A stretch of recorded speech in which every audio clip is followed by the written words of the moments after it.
एक ऐसा नेता जो पर्दे के पीछे था, शांत था, कुछ बात नहीं कर रहा था, बल्कि इसके भाषण की चर्चा लोकसभा चुनाव में बहुत हो रही थी। एक ऐसा कार्यकर्ता जिसने अपने आप को नेतागिरी में वरिष्ठ रूप से उत्पन्न भी किया, लोकसभा समन्वयक पद पे भी रहा, लेकिन इस चुनाव में चुपचाप होकर भी अपनी पत्नी को जिताने के लिए योजना बनाता रहा, जिसके बाद वह उस शख्स को हराने में कामयाब रहा जिसने 35 साल वो सही विरार की राजनीति में अपनी कील ठोकने में कामयाब रहा।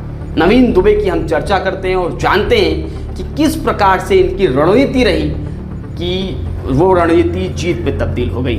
नमस्कार, मैं सचिन दीक्षित, आप देख रहे हैं एशियन न्यूज। नवीन दुबे एक ऐसा नाम जिसे प्रेमचंद्र दुबे भी कहते हैं, लोग उन्हें नवीन दुबे कहते हैं। नवीन दुबे लोकसभा समन्वयक पद पर आश्रित हैं शिवसेना की शिंदे गुट पर, और लगातार उस पद पर रहते हुए तमाम बार उन्हें बड़े मंचों पर भाषण देते हुए देखा गया। उनके भाषण काफ़ी चर्चा में भी रहते रहे हैं, लोकसभा चुनाव हो चाहे बीते विधानसभा चुनाव हो।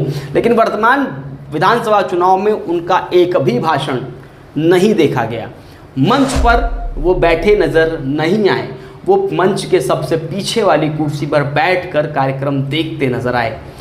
वो कार्यकर्ताओं से सीधे संवाद के बजाय घर पर, कार्यालय पर, सड़क पर, घर पर, उनके घर पर जाकर चर्चा करते नजर आए।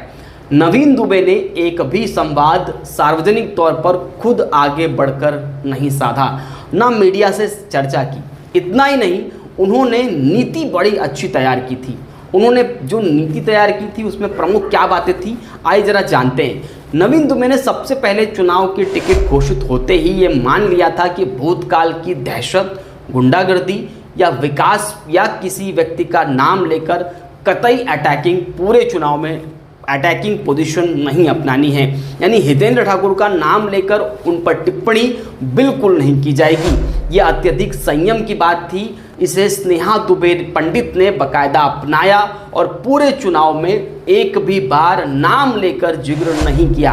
उन्होंने सिर्फ कहा कि जो भूतकाल में गलतियां हुई हैं उन्हें हम दोहराएंगे नहीं और भविष्य अच्छा बनाएंगे। यानी भूत जो बीत गया उसमें कुछ काम नहीं हुआ, इसका जिक्र जरूर किया, लेकिन उस पर से तौर पर एक व्यक्ति जिम्मेदार है, एक व्यक्ति की पार्टी जिम्मेदार है, इसका सार्वजनिक तौर पर ठीक ठाक तरीके से विरोध करती नजर नहीं आई। वो जानती थी कि अगर किसी बड़े नेता का साफ तौर पर विरोध करेंगे या हितेंद्र ठाकुर का साफ तौर पर विरोध या बातचीत करेंगे तो उनके कार्यकर्ताओं में बल आएगा, एनर्जी बढ़ती है और उस एनर्जी बढ़ने की वजह से नुकसान हो सकता है। इसलिए शांतिपूर्ण तरीके से उन्होंने सिर्फ 35 साल में काम नहीं हुआ और क्या करने वाले हैं इस पर ही टिकी रही।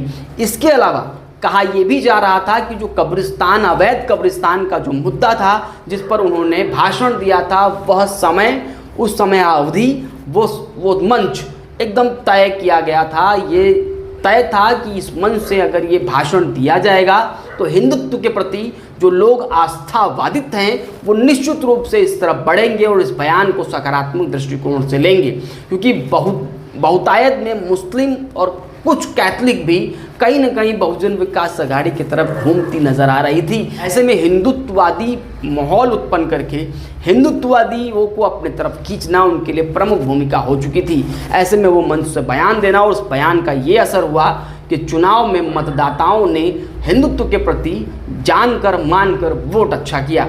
माना जाता है कि ये नीति बनाने में भी नवीन दुबे की एक अहम भूमिका रही है। इसके अलावा भी नवीन दुबे ने इस पूरे इलेक्शन में कहीं भी आक्रोश व्यक्त नहीं किया, यानी कि प्रचंडतापूर्वक आक्रोश व्यक्त करना, चिल्लाकर बात करना, बड़े आक्रामकता रुख अपनाना, बिल्कुल नहीं। इलेक्शन में संयम, समझदारी और साधारण रहकर भी काम हो सकता है। ये बात नवीन दुबे ने इस चुनाव में अपनी पत्नी के माध्यम से बता ही दिया। उन्होंने नीति निर्धारण के लिए अपने आप को पीछे रखा। हालांकि विवेक पंडित जो पुराने समय से, लंबे समय से राजनीतिक माने जाते हैं और विवेकशील माने जाते हैं, उन्होंने भी नीति निर्धारण करने में अपनी भूमिका निभाई। लेकिन नवीन दुबे एक नेता जो अभी यंग है, जो कुछ करना चाहता है, विधानसभा की टिकट नालासोपारा से मांग रहे थे, उन्हें नहीं मिली, लेकिन उन्होंने पूरे चुनाव में ऐसा नहीं दिखाया कि इस चुनाव में पत्नी को टिकट मिली है तो आइए मैं बढ़ चढ़कर ऐसा काम करूं, ऐसा भाषण दूं कि मुझे नालासोपारा विधानसभा क्षेत्र से अगली बार उम्मीदवार बनाया जाए।